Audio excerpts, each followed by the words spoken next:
Bonjour et bienvenue dans le 4e épisode du podcast de Français Dynamique.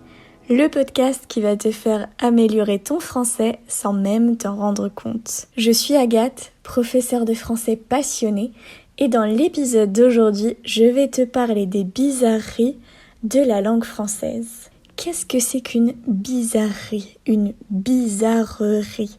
C'est quelque chose de bizarre, d'étrange. Tu sais que dans la langue française, il y a beaucoup de choses qui peuvent sembler un peu bizarres. On se demande pourquoi on dit ça, pourquoi c'est comme ça. Eh bien aujourd'hui, je vais essayer de t'expliquer quelques bizarreries de la langue française. Parce que c'est vrai, on a tendance à dire que le français c'est une langue compliquée, c'est pas forcément très logique, il y a beaucoup de choses qui sont irrégulières. Mais moi je pense que dans toutes les langues, il y a une explication à quelque chose. Alors c'est vrai que parfois, il n'y a pas forcément d'explication à quelque chose, c'est pas forcément très logique, mais dans certains cas, eh bien, on peut expliquer quelque chose qui nous semble étrange.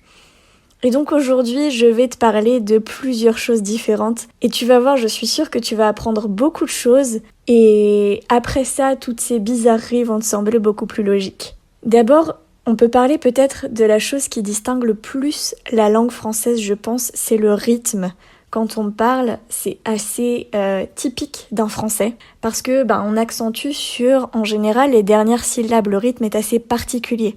Il n'y a pas d'accentuation des mots comme il y a dans d'autres langues. Par exemple, en espagnol, on va accentuer l'avant-dernière syllabe et les accents peuvent changer aussi cette accentuation. Par exemple, la signification d'un mot, si on parle au présent ou au passé en espagnol, eh bien, la différence, ça va se faire sur le rythme, sur l'accentuation. Alors qu'en français, c'est pas le cas. En général, on va accentuer sur le dernier groupe de mots. Et parfois, c'est vrai que quand on parle dans la prononciation, il est possible qu'on ne reprenne pas notre souffle pendant au moins une dizaine de syllabes. Ce qui est quand même pas mal. Et là, du coup, je suis en train de réfléchir que je viens de le faire. Non, j'ai dit, ce qui est quand même pas mal, et j'ai pas repris mon souffle. C'est pour ça que ça peut sembler un peu compliqué parfois le français, parce que on ne s'arrête pas à chaque mot, mais on lit des groupes de mots ensemble. Et donc on ne reprend pas notre souffle à chaque fois. La seule chose qu'on fait, c'est que on va changer l'intonation à la fin de la phrase, donc soit on va monter la voix, soit on va la descendre. Là je viens de la descendre, tu vois. Mais parfois on va la monter. Par exemple, quand on veut expliquer autre chose, on va la laisser un peu plus vers le haut, comme je suis en train de faire en ce moment. Et en fait, quand on veut terminer la phrase, eh bien, on va juste baisser le ton de la voix. Je sais pas si tu arrives à entendre cette mélodie qui est assez typique du français parlé, finalement. Donc voilà, déjà, je pense que ça, c'est un gros point qui est assez intéressant pour comprendre comment ça marche quand on parle en français. La prochaine fois que tu écoutes quelque chose en français, même durant ce podcast, tu peux le faire, eh bien tu peux juste écouter comment je parle et comment j'accentue les mots, comment je lis ce groupe de mots ensemble, sans m'arrêter à chaque mot, mais vraiment à chaque groupe de mots. Donc les groupes de mots, c'est plutôt les idées qui vont ensemble, on va les lire ensemble, d'accord ? Une autre bizarrerie qu'on pourrait dire de la langue française, je pense que c'est au niveau des chiffres. C'est toujours un peu surprenant, non, quand mes élèves apprennent, de 20 à 60, ça va, ça leur semble logique, et puis ensuite on passe à 70, 80 et 90, et là en général, ils se disent « mais qu'est-ce que c'est que ce bazar ? Je comprends rien !» Et il y a vraiment un truc qui va pas. En fait, le truc, c'est que ce 80... ou 70, etc. Tout ça, ça a une explication aussi. C'est pas juste parce qu'on avait envie de faire des mathématiques qu'on s'est décidé à mettre ces chiffres. Comme tu peux peut-être t'imaginer, le 80, par exemple, 4 fois 20, finalement, on fait un peu des mathématiques, mais pourquoi ? C'était utilisé par les Vascons. C'était le premier peuple donc, qui aurait colonisé l'Europe il y a 20 000 ans. Les Gaulois aussi y comptaient comme ça, d'ailleurs, je l'ai trouvé dans mes recherches, les Gaulois aussi. Et en fait, tout simplement, pourquoi ils comptaient comme ça ? Parce qu'ils utilisaient leurs doigts. Donc, pour arriver à 80, Ok, au chiffre 80, eh bien on avait besoin de 4 fois nos doigts, donc entre les doigts des mains et le doigt des pieds, ok, ça fait 20 doigts normalement, et donc 4, 20, eh bien ça fait 80, d'accord, le 80 d'aujourd'hui. Alors c'est vrai que par exemple en Suisse, eh bien on peut dire 80, ça se trouve, et puis pour le 70 et le 90 en Belgique, on peut dire aussi 70 et 90. Voilà, ça peut se trouver aussi selon les variétés et selon le français. Mais c'est un peu pour que tu vois que tout a une logique. Donc pour le 80, ça fonctionne comme ça. Ensuite pour le 70, en fait à l'époque, on compliquait encore plus ça puisqu'on disait 3, 20, 10. 3, 20, 10, c'était le 70 ou le 70 d'aujourd'hui. Et donc à l'époque des Gaulois, ils comptaient justement par 20. Donc c'est pour ça qu'ils disaient que 3 fois 20, ça faisait 60, et ensuite on rajoutait le 10, de façon logique, d'accord ? Il y a une petite anecdote quand même aussi pour le 70. Donc la petite anecdote, c'est en rapport avec Louis XIV. Je sais pas si tu connais Louis XIV, c'est le roi Soleil. En tout cas, il se faisait appeler comme ça, le roi Soleil. Et il a été roi pendant extrêmement longtemps. Son règne a duré pendant très très longtemps, de 1643 à 1715. D'ailleurs, je sais pas si tu sais, mais les dates, on peut les lire 1643 ou alors on peut lire 1643. Il y a 2 possibilités. Donc il a été roi pendant très très longtemps. Il est devenu roi à l'âge de 5 ans. Et voilà, il est mort assez vieux. Et donc c'est un très grand roi qui a fait construire par exemple Versailles. Je sais pas si tu connais le château de Versailles, le palais de Versailles. Mais voilà, c'est magnifique et très très grand et impressionnant. Et donc il se trouve que ce roi Louis XIV, il avait pas vraiment envie de vieillir.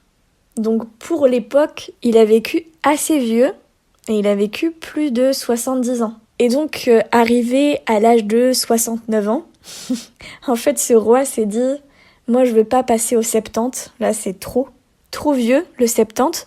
Donc 69, on va continuer à compter à partir de 9, 10. Moi je vais dire que j'ai 70 ans et pas que j'ai 70 ans. Parce que 70 pour lui c'était trop vieux.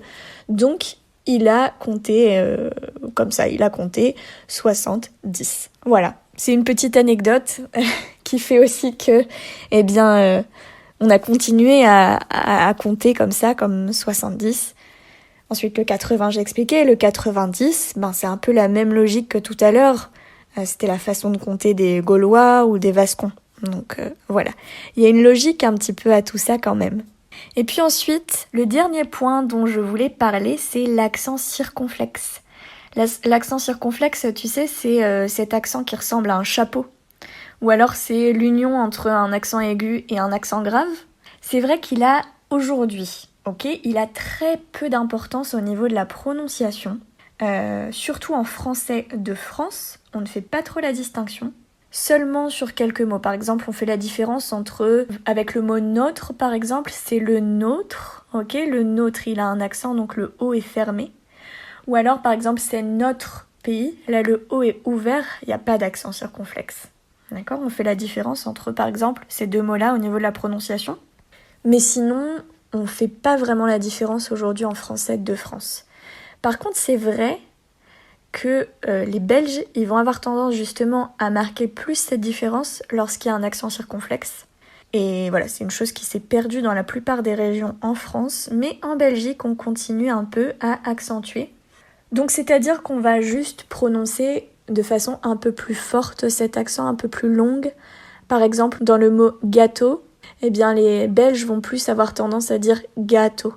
Ou dans les pâtes, nous, on ne fait pas la différence entre une pâte de chat et les pâtes qu'on mange. Alors qu'en Belgique, oui, ils font la différence entre une pâte de chat, ils disent pâte. Le A est court. Alors que les pâtes qu'on mange, ils allongent un petit peu le A, les pâtes. Chose qu'en France, on ne fait plus. En fait, l'accent circonflexe, il est là dans beaucoup de mots pour rappeler l'origine du mot. En fait, l'accent circonflexe, on l'a inventé, entre guillemets, on l'a inventé pour rappeler l'origine Et pour dire qu'à la base, il y avait un S juste après la voyelle qui a l'accent circonflexe.